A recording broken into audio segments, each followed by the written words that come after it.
Madame Danitza Tonga, promotrice du Marathon des femmes de Côte d'Ivoire, MAFEMSI, a organisé, le jeudi 6 janvier 2022, une conférence de presse à la Riviera pour annoncer la tenue de la 3e édition du dit marathon qu'elle entend placer sous le haut patronage de la Première Dame.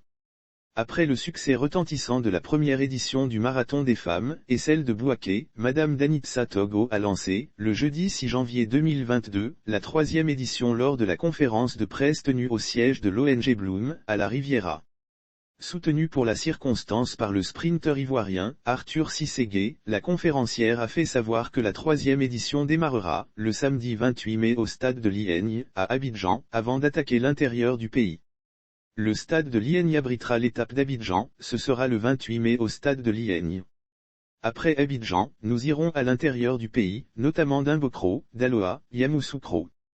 Nous allons partir dans la Bagoué, a-t-elle dit, avant de souligner que le dit marathon va se faire dans les 8 pays de l'Union économique et monétaire de l'Ouest africain. Après cela, nous allons sortir de la Côte d'Ivoire.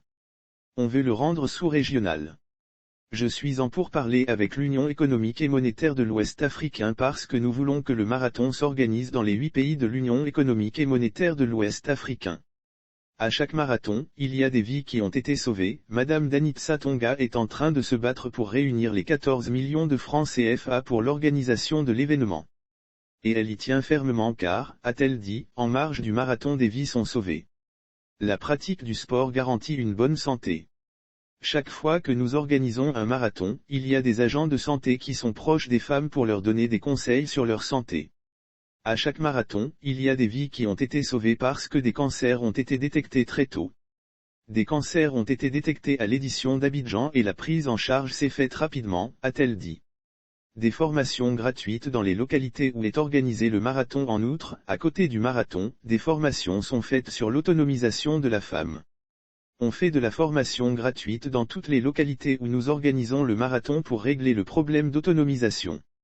Le marathon des femmes n'est pas qu'une activité sportive, mais une plateforme d'utilité publique, s'est-elle réjouie.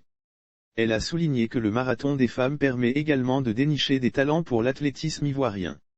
C'est d'ailleurs la raison pour laquelle l'événement est organisé sous l'égide de la Fédération ivoirienne d'athlétisme. Nous sommes en de très bons termes avec la Fédération d'athlétisme, a-t-elle assuré.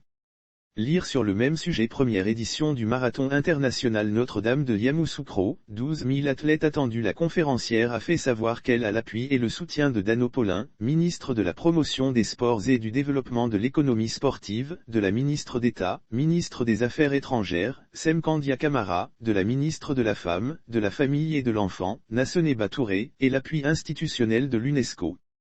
Madame Danitza Tonga est en train de mener des démarches pour placer cette 3e édition sous le haut patronage de la Première Dame, Madame Dominique Ouattara.